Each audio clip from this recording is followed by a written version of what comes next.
Imagine you come across someone who has been so brutally tortured that you can hardly recognize them, leaving you to question if these actions are truly human. Alan carries a heavy burden in silence but discovers this person, discarded like garbage, in desperate need of help. An elf waits, wishing for God to end her suffering, but fate has other plans for her. The story begins with a kind soul placing a band-aid on a child's scraped knee, soothingly assuring the child that everything will be okay. The child's face lights up with gratitude as they thank the man. He advises the child to be careful during their next playtime. Now, we meet our main character, Mr. Apothecary. He isn't there for any treatments or anything. Rather, he was looking for ingredients for his medicine, and someone spots him and calls out. He is the owner of the pawn shop, who inquires about Mr. Apothecary's business and why he was stopped. Without giving a clear answer, the man called over the apothecary and led him to a room, constantly telling the apothecary that he might want to check this out. The pawn shop owner reveals that someone important to him has left him with a troubling issue, and he feels completely lost on how to handle it. He expresses this concern with a worried look on his face. As soon as he opened the door to another room, the apothecary's eyes grew wide at the sight of something so horrific that it left him speechless and pleading for mercy inside. A girl lay there, nearly lifeless, empty, and hollow. Her elfish ear piercings were numerous. Her eyes had lost their brightness, and the natural instinct to close them was gone. The scars and bruises on her body were so severe that they suggested a long history of brutal torture that could have gone on for decades.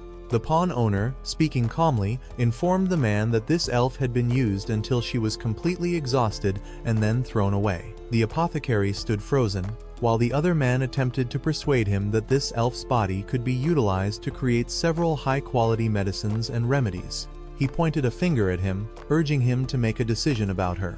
The apothecary moved closer to the elf and channeled magic into his index finger to check her condition. The gangrene was still spreading, and her fingers felt soft as well. During the torture, all her fingernails had been torn off. The whip and slash marks on her body had left terrible scars.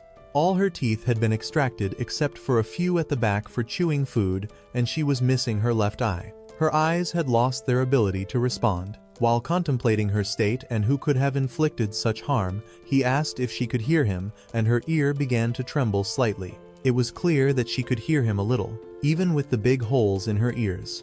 But the real issue wasn't just the wounds and scars on the outside. It was what was happening inside her body. He realized there had to be serious damage to her organs, and if he didn't help her soon, she might die. As he spoke in a weak and hopeless tone, she whispered, "I want to go home," with a single tear rolling down her cheek. In frustration, the man punched the ground, remembering how many times she had to plead for this wish, only to be tortured moments later. Her cries must have gone unheard, and she must have been repeating this forever. The pawn shop owner kept trying to sell the girl, boasting that he could get less for her than a cow or even a horse. "If you don't want her, I can sell her to someone else."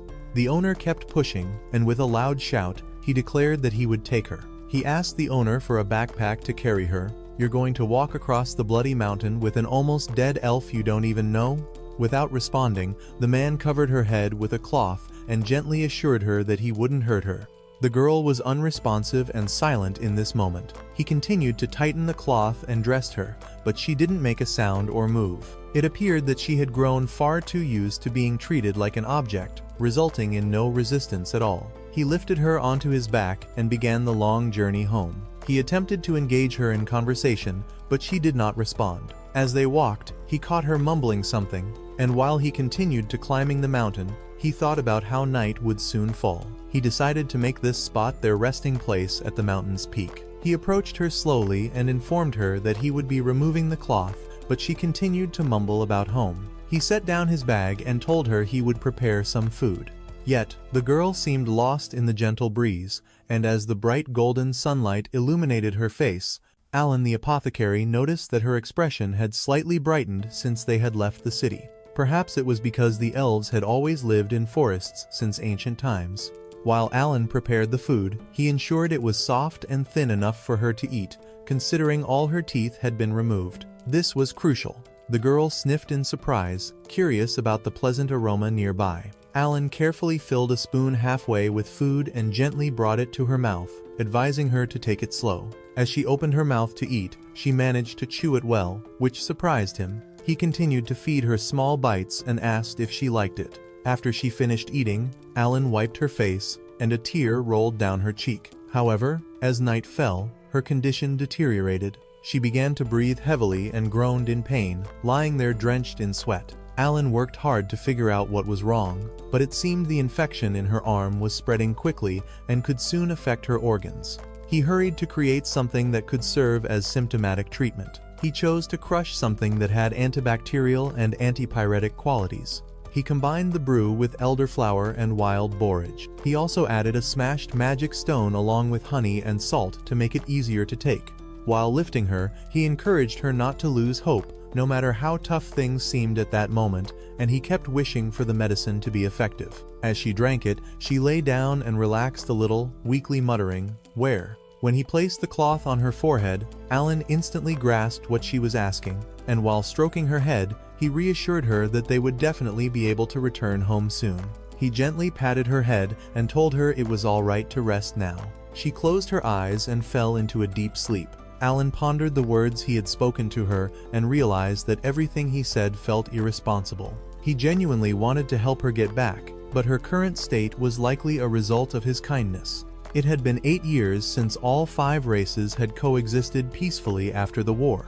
Alan reflected that he viewed these races as special individuals. However, many people disagreed, and individuals like the pawn shop owner were everywhere, looking down on others. Even worse, they failed to see the different races as human beings. While he was lost in these thoughts, suddenly hands emerged from the ground and began to grasp at his legs.